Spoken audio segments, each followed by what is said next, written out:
जरा सोचो एक दिन तुम्हारी आंखें खुले और तुम्हें पता चले कि तुम पास्ट में पहुंच गए, ऊपर से तुम्हारा हथियार भी गायब है। ए लड़की कैसे बन गया मैं।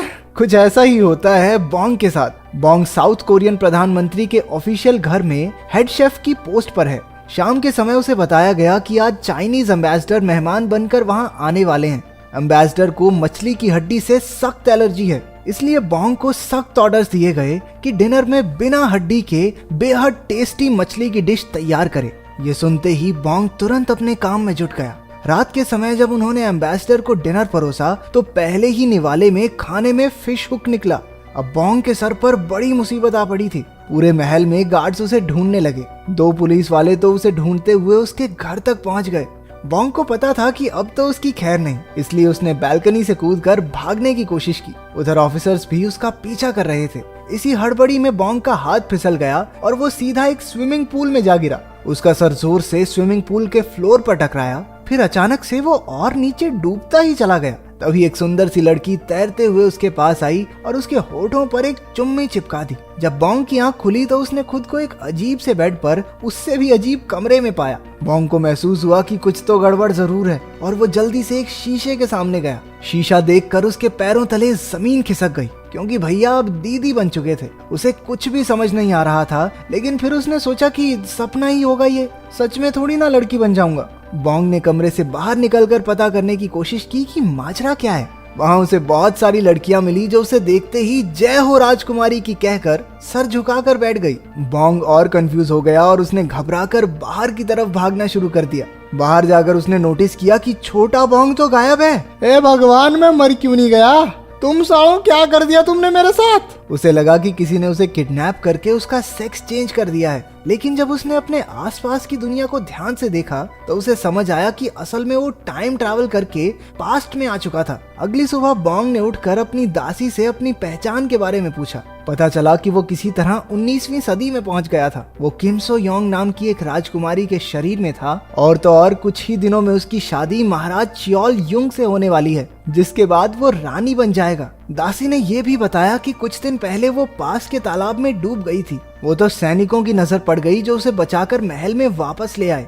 ये सुनकर बॉन्ग ने हिसाब लगाया कि उसकी और किम की आत्माएं आपस में बदल गई होंगी और अब घर वापस जाने का एक ही तरीका है, वो तालाब। बॉन्ग ने दासी से उसे तालाब के पास ले जाने को कहा। वो तालाब में कूदकर वर्तमान समय में वापस आने की तैयारी में था, लेकिन उसका प्लान मिट्टी में मिल गया जब वो सीधा जाकर कीचड़ में गिरा। बॉन्ग ये सुनकर हताश हो गया, लेकिन उसे पता था कि उसकी मुश्किल का हल पानी ही है। जहाँ भी उसे पानी मिलता वो जबरदस्ती खुद को उसमें डुबाने लगता। यहाँ तक कि उसने पोछे वाली बाल्टी में भी अपना मुंह दे दिया, लेकिन कोई फायदा नहीं। कुछ दिन बाद उसकी शादी का दिन आ गया। बॉन्ग को महल के रीति रिवाजों के बारे में कुछ पता तो था नहीं, पर उसने दासियों की मदद से जैसे तैसे सारी रस्में पूरी की। खैर, प्रमोशन तो हुई थी उसकी। एक ही झटके में बावर्ची से रानी बन गया।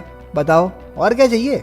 फिर आया सुहाग रात का समय। इस बारे में सोचकर ही बॉन्ग के पेट में गुड़गुड़ होने लगी, तो उसने राजा को इतनी शराब पिलाई कि वो टल्ली होकर सो गया। राजा के सोने के बाद ही बॉन्ग ने चैन की सांस ली। अगले दिन बॉन्ग के उठने पर नौकर उसके लिए खाना लेकर आए, लेकिन वो उसे इतना बकवास लगा कि अच्छी खासी भूख मर जाए। उसने शाही बावर्ची के लिए मैसेज भिजवाया कि उसे रामन नाम की एक जापानी डिश बनाकर दे। बावर्ची को ऐसा कुछ बनाना आता नहीं था, लेकिन फिर भी उसने जैसे तैसे कुछ तैयार करके भेजा। उसने डिश को कई बार बनाने की कोशिश की, लेकिन हर बार बॉन्ग उसमें कमियां निकालकर वापस भेज देता। आखिरकार शेफ भी तंग आ गया और उसने हाथ खड़े कर दिए। उसने गुस्से में कह दिया कि अगर रानी जी को इतना ही पता है तो खुद बना ले आकर। बॉन्ग को अब भी अपनी खाना बनाने की सारी टेक्निक्स याद थी। वो शाही किचन में गया और एक चाकू उठा लिया।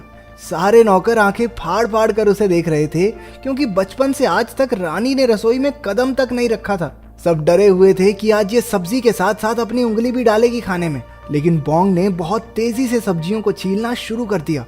उसने सब कुछ एकदम परफेक्ट और सही साइज में काटा और आखिरकार लजीज रामन तैयार कर दिए। वो अपने कमरे में जाकर मजे से अपना बनाया खाना खाने लगा, लेकिन उधर किचन में शेफ को बॉन्ग की काबिलियत से जलन होने लगी। उसने बाकी सबसे कहा, अरे ये खाना सिर्फ दिखने में अच्छा है, स्वाद होगा इसका एकदम टट्टी है। अपनी बात को सही साबित करने के लिए उसने बर्तन में बचा खुचा खाना टेस्ट किया। वो इतना स्वाद था कि उसके हाथ से चम्मच ही छूट गई। इसके बाद बोंग को एक तरकीब सूझी। उसने सोचा कि अपनी खाना बनाने की काबिलियत से वो शाही परिवार का दिल जीत सकता है। अगर उसने महारानी को अपने खाने से खुश कर दिया तो वो तालाब को फिर से भरने के लिए मान जाएगी। बोंग तुरंत किचन में गया, लेकिन शाही बावर्ची एक बार फिर से अपनी धौंस जमाने लगा। इस बार बोंग भी चिढ़ गया और उसने शेफ को खाना बनाने के मुकाबले के लिए चुनौती दे दी। पहले तो शेफ ने मना कर दिया, लेकिन बोंग के बार बार उकसाने पर आखिरकार वो भी मान गया। नौकर के घंटी बजाते ही मुकाबला शुरू हो गया। बावर्ची ने अपना चाकू उठाया और तेजी से गाजरे काटने लगा, लेकिन रानी के हाथ इससे भी तेज थे और उसने पलक झपकते ही एक खीरा काट दिया। कुछ ही मिनटों बाद बोंग की डिश तैयार हो गई और उसने बावर्ची से पहले घंटी भी बजा दी। वैसे हमारी रानी साहिबा मुकाबला जीत चुकी थी, लेकिन बावर्ची चिढ़कर कहने लगा, चलो माना स्पीड भी जरूरी है, लेकिन असली बात तो स्वाद की है। बोंग ने शाही क्विजीन एक्सपर्ट से कहा कि दोनों के खाने को चक्कर बताए कि कौन सा बेहतर है। उसे रानी की बनाई डिश बेहद पसंद आई और बोंग जीत गया। इसके बाद किचन का पूरा कंट्रोल बोंग के हाथ में आ गया। उसने महारानी के खाने को ध्यान से देखकर समझा कि वो चुन चुन कर खाती थी, क्योंकि हाल ही में उनके दांत में दर्द रहने लगा था। तो बोंग ने फैसला किया कि वो महारानी के लिए नरम खाना बनाएगा।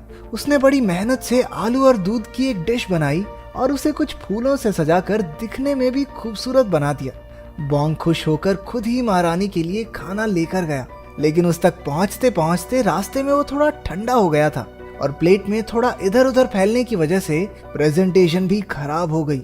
ये सुनकर बोंग उदास हो गया और महल में वापस जाते समय उसके दिमाग में खाना परोसने का एक जबरदस्त आइडिया आया। उसने एक कपड़े की सिलाई की और कुछ कारीगरों से कहकर एक स्पेशल खाना पहुंचाने के लिए कैरेज बनवाया। वो हर तरफ से ढका हुआ था, जिससे खाना गरम का गरम ही रहता था। बोंग हर रोज एक से बढ़कर एक डिशेस बनाता और नौकरों के हाथ महारानी के पास भिजवा देता। महारानी भी गर्मा गर्म खाना चट कर जाती थी। सब कुछ बोंग के आइडिया के हिसाब से बढ़िया चल रहा था। कुछ दिनों बाद राजा ने एक दावत रखी जहां पूरे देश से मंत्री आने वाले थे। बदकिस्मती से उसी दिन सारे रसोइये बीमार पड़ गए और रसोई में नौकरों की कमी हो गई। जब ये बोंग को पता चला तो उसने रसोइयों की मदद करने का फैसला किया। वो भेष बदल कर रसोई तक पहुंचा। वहां पहुंचकर उसने देखा कि सिर्फ बंदों की नहीं, सब्जियों की भी कमी है। अब ज्यादा चॉइस तो थी नहीं। उसने दिमाग लगाया और सोचा कि इन्होंने चिप्स तो कभी नहीं खाए होंगे। उसने आलू की पतली पतली स्लाइसेस काट कर एक स्टिक पर लगाई और उन्हें डीप फ्राई कर दिया। मेहमान चिप्स को देखकर ज्यादा खुश नहीं हुए, क्योंकि वो तो शाही खाने की आस लगाए बैठे थे। लेकिन चिप्स के मुंह में जाते ही सब उनके दीवाने हो गए। अगली डिश बोंग के लिए और भी मुश्किल थी, क्योंकि रसोई में मीट नहीं था। उसने वेजिटेबल बर्गर बनाया और साइड में टमाटर रख दिया। अपनी इस नई डिश को उसने नाम दिया मैकडोनाल्डू, जिसे हम सस्ता मैकडॉनल्ड्स भी कह सकते हैं। ये भी सबको इतना बढ़िया लगा कि सारे मेहमान उंगलियां चाटते रह गए। मीठे में बोंग ने एक जेली डेजर्ट बनाया, लेकिन कुल्फी की डंडियों पर उसने कुछ भी लिखकर कह दिया कि ये खाने वाले को उसका भविष्य बताएगी। सभी में वो कुल्फी खाकर अपना भविष्य जानने की बड़ी उत्सुकता हुई। बोंग ने दावत को बर्बाद होने से बचा लिया था। महारानी उसकी काबिलियत और सूझबूझ से बहुत खुश हुई और उसने बोंग से अपना इनाम मांगने को कहा। बिना वक्त गवाए बोंग ने तालाब को फिर से भरने की मांग की। महारानी ने उसकी बात मान ली और नौकरों को काम पर लगा दिया। लेकिन 19वीं सदी में इस काम को करने के लिए कोई मशीन तो थी नहीं। नौकर दूर के कुएं से बाल्टियां भर भर के तालाब में डाल रहे थे। बोंग परेशान हो गया, क्योंकि इस काम में बहुत टाइम लग रहा था। उसने एक नया तरीका निकाला और सभी नौकरों को एक जगह खड़े रहकर सिर्फ पानी की बाल्टी को आगे पकड़ाने को कहा। इस सिस्टम से काम बहुत आसान और जल्दी होने लगा। बोंग दिन रात बैठा तालाब भरता देखता रहा। कई दिन बीत गए, लेकिन तालाब में अभी भी ना के बराबर पानी था। वो इंतजार करते करते थक चुका था। तभी अचानक जोरदार बारिश शुरू हो गई और धीरे धीरे तालाब भरने लगा। बोंग बारिश को देखकर बहुत खुश हुआ। कुछ घंटों बाद तालाब भर गया और बोंग एक पत्थर पर अपना नाम लिखकर पानी में कूद गया। कहानी की शुरुआत की तरह ही वो अब भी पानी में डूबे जा रहा था। आंखें खुली तो खुद को हॉस्पिटल में देखकर वो हैरान रह गया। एक पुलिस ऑफिसर कुछ ही दूर सो रहा था। उसे लगा कि खाने में वो फिश हुक मिलने की वजह से वो उसे गिरफ्तार करने वाले हैं। उसने धीरे से वहां से रफू चक्कर होने की कोशिश की, लेकिन ऑफिसर एन मौके पर उठ गया और तेजी से उसका पीछा करने लगा।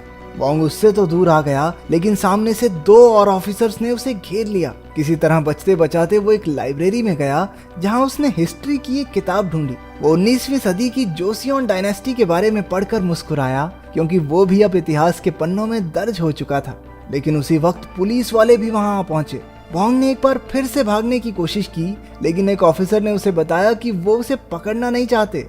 पता चला कि उसके टाइम ट्रैवल की वजह से प्रेजेंट भी बदल चुका था। अब पुलिस उसे पकड़ नहीं रही थी, बल्कि उसे सिक्योरिटी दे रही थी, क्योंकि वोंग ने जासूस बनकर एक करप्ट नेता का पर्दाफाश किया था। वोंग ने तुरंत एक कंप्यूटर में सर्च करके पता लगाया कि वो सच कह रहे थे। आखिरकार वो एक सड़क पर खड़ा सोच रहा था कि कैसे इतिहास के एक छोटे से बदलाव से भविष्य पर इतना असर पड़ जाता है।